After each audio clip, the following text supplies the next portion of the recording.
घर आना, बालाजी मेरे घर आना, बालाजी मेरे घर आना, मेरा बगल में मकान, बालाजी मेरे घर आना।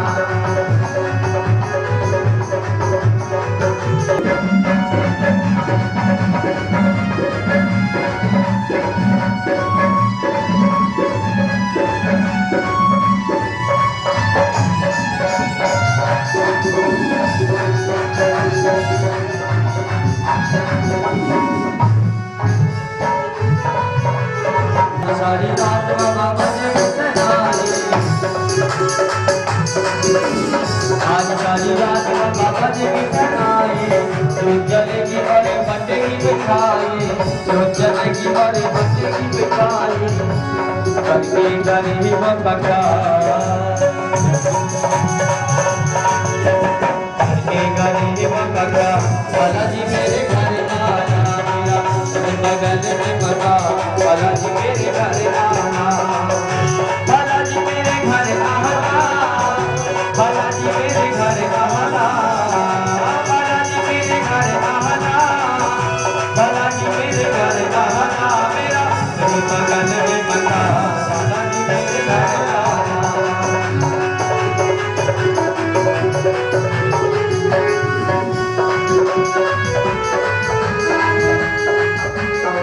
में आए हैं, सीता जी को न पा करके दोनों भाई विलाप करते हुए एक साधारण मनुष्य जैसे लीला करते हुए आज मेरे राम इस जंगल में, इस पावन पवित्र वन में एक एक प्राणी से, एक एक पशु और पक्षी और एक एक जड़ यानी पेड़ पौधों से मेरे राम पूछ रहे हैं, मानो हमें आपको एक उपदेश दे रहे हो कि हे भाइयों बंधुओं, हम आप किसी चीज से अगर विलग हो जाएं, कभी ये ना समझें कि ये वस्तु अमुक जगह पे है, कहीं भी प्राप्त हो सकती है। एक जो जड़ जीव है उससे मेरे नाम कह रहे हैं, एक मृग है मधुकर से,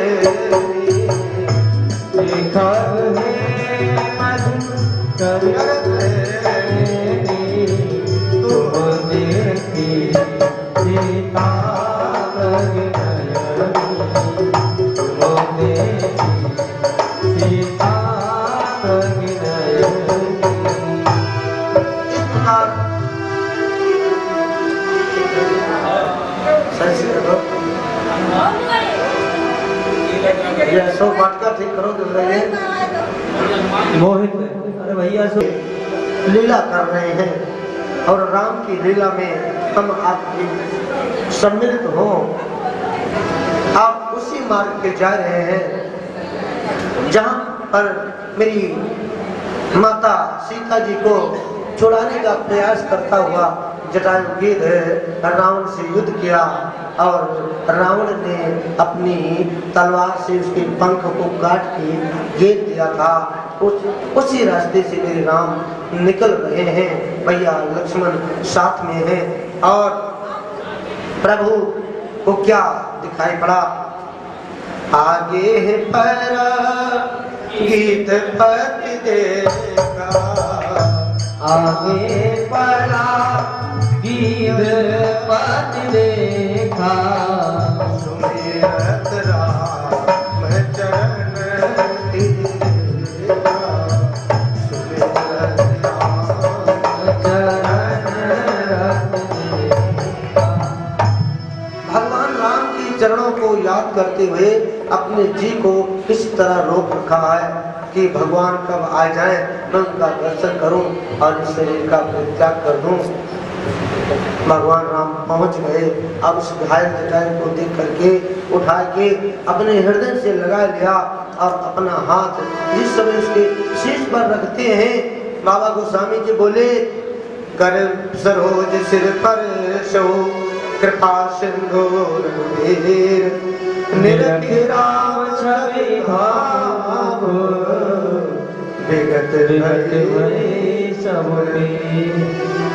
जैसे मेरे राम का दर्शन किया उसके शरीर की सब पीड़ा दूर हो गई और वो भगवान राम जी के आगे हाथ जोड़ करके सारा हाल कहने लगा। जटायु नाथ दशानन ये गत की, नाथ दशानन यह गत कीनी, यही कल जनक सुतारनी। नाथ दशानन यह गत कीनी, यही कल जनक सुतारनी। दाक्षिण गरव गोसाई, ले दाक्षिण दिस गयो गुसाई, दिल बात आते कोररी की आई, दिल बात आते कोररी की आई। हे मेरे प्रभु, दशानन ने मेरी ये हाल किया है और उस मेरी बेटी को, देखो सीता जी को जटायु बेटी कह रहे हैं क्योंकि राजा दशरथ के मित्र हैं और एक मित्र की बहू, लड़के की बहू को बेटी का रिश्ता है। मैं लाख प्रयास करता रहा, अंत में मेरे पंख को काट कर और हमें पराधीन कर दिया और मना करते करते तो दक्षिण दिशा की तरफ चला गया। मैं अब तक अपने जान को रख रखा हूँ, इसलिए केवल आपके दर्शन के लिए। दर्श लागी प्रभु राघव प्राणा, दर्श लागी प्रभु राखे उदारा, चलन चहत अब कृपा निभाना, चलन चहत अब कृपा निभाना। अब हम चलना चाहता हूँ। मेरे राम ने कहा, कहो तो आपको जीवित कर दूं, अचल करो तन राखो प्राणा, लेकिन कहा नहीं करो, कोटि कोटि मुनि जतन कराही, अंत राम की आवत नाही। कितने करोड़ों जन्म तक संत महात्मा अभ्यास करते करते जीवन छोड़ गया और अंत में आपका नाम मुक्त नहीं आता। आज तो आप साक्षात हमारे सन्मुख विराजमान हो मेरे राम, अब इससे अच्छा हमारी अंतिम प्रक्रिया नहीं बन सकती है। हे प्रभु, नेत्रों में जल भर के और वो गिद्ध मेरे राम जी की गोदी में अपने प्राण छोड़ने को तैयार हो रहा है और मेरे राम जी कहने लगे कि भैया तुम पराये हित के लिए अपने शरीर का त्याग कर रहे हो। देखो भाइयों, जो व्यक्ति दूसरे के हित के लिए, चार स्थान ऐसे होते हैं जहाँ पर प्राणी अगर अपने शरीर का त्याग करता है तो सीधे मोक्ष की प्राप्ति करता है। किसी देव मंदिर में कोई उसको तोड़ने में तैयार हो और बिगाड़ने में लगा हो, वहाँ प्राणों की चिंता मत करके और उससे लड़ जाए। कुछ कारणवश अगर शरीर छोड़ गया तो सीधा वैकुंठ धाम होगा। पराये हित में पराई मदद करते करते अगर शरीर का प्राणांत हो जाए तो उस व्यक्ति का आवागमन छूट जाता है। हरि की कथा सुनते सुनते रामायण जी के महात्म की पहले महात्म में कथा है। एक चोर था, मैं पहले दिन निवेदन किया था, किसी के घर में चोरी किया था। घर वालों ने उसको देख लिया और उसके पीछे दौड़े लट लेके और वो भगा। पास में मंदिर में रामचरितमानस का पाठ हो रहा था, राम कथा हो रही थी। उस मंदिर के पीछे पीछे चारों तरफ दौड़ा। इतने में उन्होंने पकड़ के लाठी से मारा, प्राणांत हो गया। तो अंत में भगवान नारायण के पार्षद आए और सीधे उसको वैकुंठ धाम को ले गए। यमदूत को कथेड़ है, जो सारी बातें आप लोगों ने सुना है। तो गीत कह रहा है, जटायु कह रहे हैं कि हे प्रभु, ऐसा अवसर है, अब दोबारा मिले या ना मिले, अब हम को आप मुक्ति दो। हे प्रभु, चलने दो। हे नाथ, न बोला जाता है, हे नाथ मुझे अब मरने दो। अंतिम प्राण अब लो मेरा, मुझको परलोक सिधरने दो। हे प्रभु, अब मैं चलना चाहता हूँ। भगवान राम एक संदेशा कह रहे हैं कि हे भैया जटायु, एक बात मेरी याद रखना, सीता हरता तजन कहो पिता सन जाय, जो मेरा मत कुल सहित कही दसानन आई। मेरी सीता जी का जो हरण हुआ है ये और सारी कथा मेरे पिताजी से मत कहना, क्योंकि जिस लोक में मेरे पिताजी गए हैं वहीं तुम भी जा रहे हो, तो आप उनके मित्र भी हो, कहीं मेरे बारे में पूछे हैं तो कहना बिल्कुल सुख शांति से है, ये दुख की बात उनको मत कहना। अगर मैं राम हूँ तो कुछ ही दिनों में रावण पूरे खानदान समेत आकर के सूचना वही देगा, आप मत कहना। भैया जटायु को राम ने मना किया है और कहते कहते राम का नाम लेते हुए शरीर का उसने परित्याग किया है, दिव्य देह को धारण किया है और मेरे राम जी की बड़ी पावन पवित्र स्तुति किया है गिरिराज जटायु ने। अंत में अविरल भगति मांगी गीत गयो हरिधाम, तेह की क्रिया यथोचित निज कर की राम। मेरे राम उसकी अंतिम क्रियाक्रम अपने हाथों से करते हैं। आपने पूरी रामायण की कथा पढ़ा होगा, सुना होगा। मेरे राम जी अपने पिता की भी क्रिया अपने हाथ से करने को अवसर नहीं पाए। रामायण में एक पात्र है तो केवल गिरिराज जटायु है, जिसका अंतिम प्रक्रिया मेरे राघव ने अपने हाथों से किया। जिसकी अंतिम क्रिया राम जी करें, उसका जीवन कैसे रहा होगा, वो कौन सा कर्म किया होगा। मेरे भाइयों, भगवान तो केवल प्रेम के भूखे हैं। बाबा गोस्वामी जी कहते हैं कि जो गीत अशुद्ध चीज खाता है, आप सब जानते हैं गीत मांसाहारी होते हैं। आमिख भोगी आमिष भोगी गति जो जाचत जोगी, अधम खग आमिष भोगी गति जो जाचत जोगी। लोग अभागी लोग अभागी हरि तज मोहि विषय अनुरागी।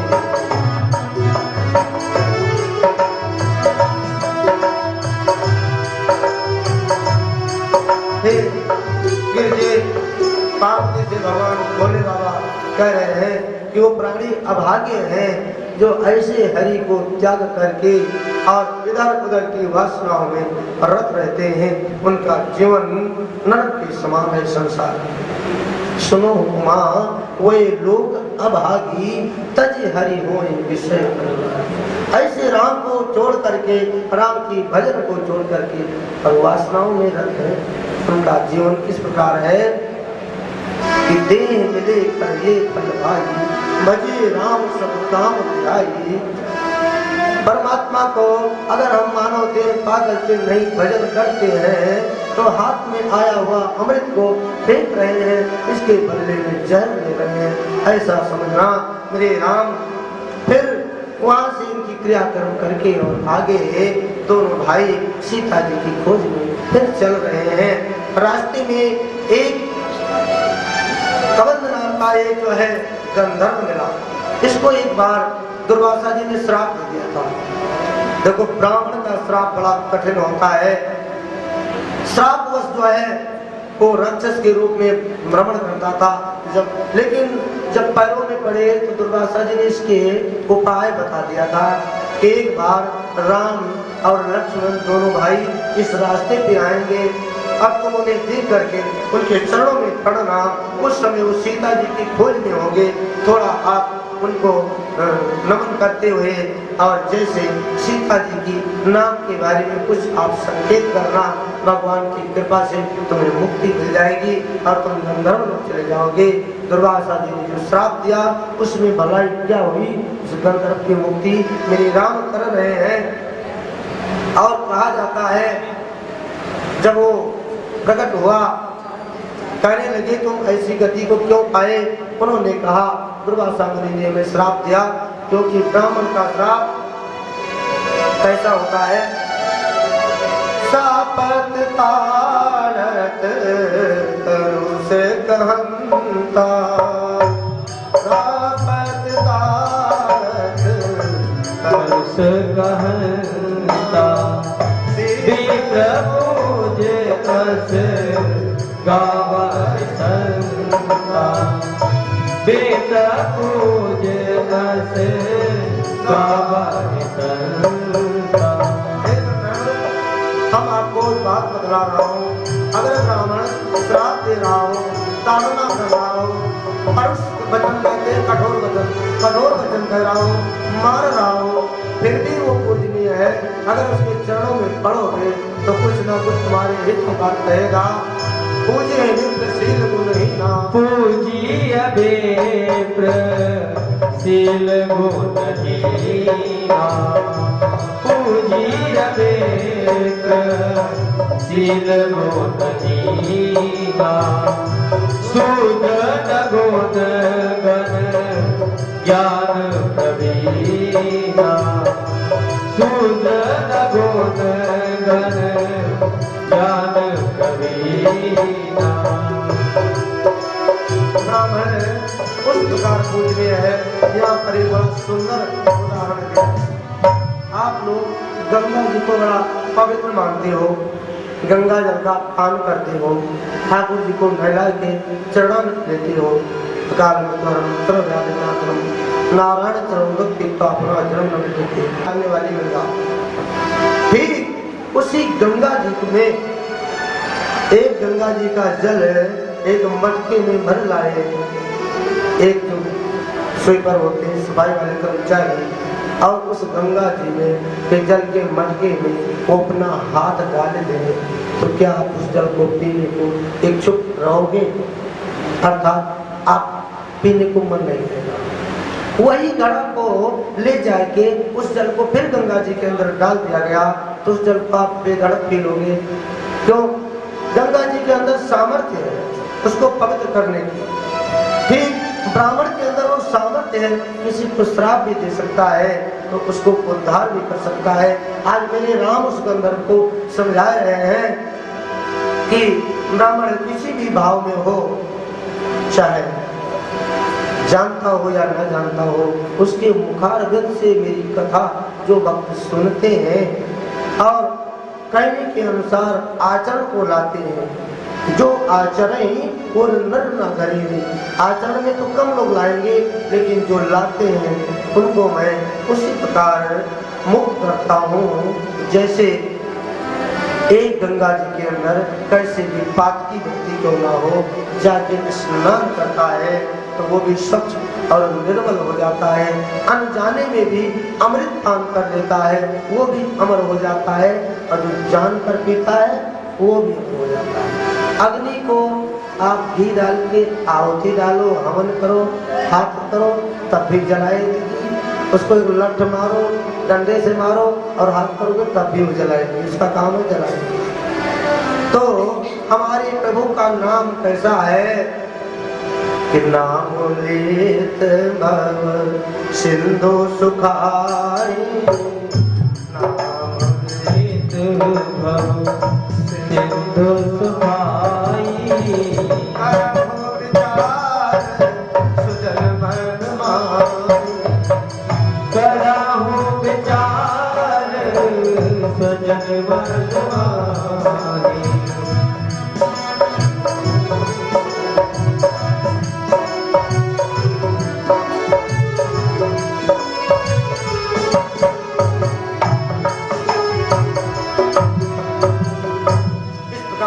इनको शिक्षा दिया है, इस गंधर्व को मुक्ति किया भगवान मेरे राम। अब प्रभु अपने अगाध भक्त के आश्रम की तरफ चल रहे हैं। मेरे राम ताहि दे गति राम उदारा, सबरी के आश्रम पद उधारा। अब मेरे राम सबरी के आश्रम में पहुंच रहे हैं। देखो सबरी भगवान की बड़ी परम भक्त, आप इसके भगवान की परम भक्ति। इसकी थोड़ा जीवनी 2 मिनट में आप समझ लें कि जानते होंगे।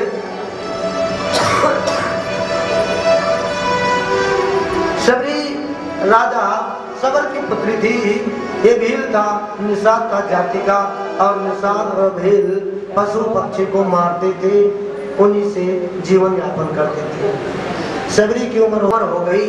पहले कन्याओं का विवाह जल्दी हो जाया करता था।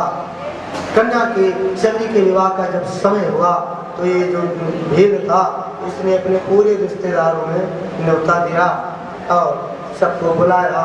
सबके स्वागत करने के लिए ये जो भील आदि होते हैं ये बड़े हिंसक होते हैं। केवट का प्रेम की कथा कर आप लोगों ने सुना। भगवान राम बड़े अटपटे में फंस करके उसके सारे बात को माने हैं।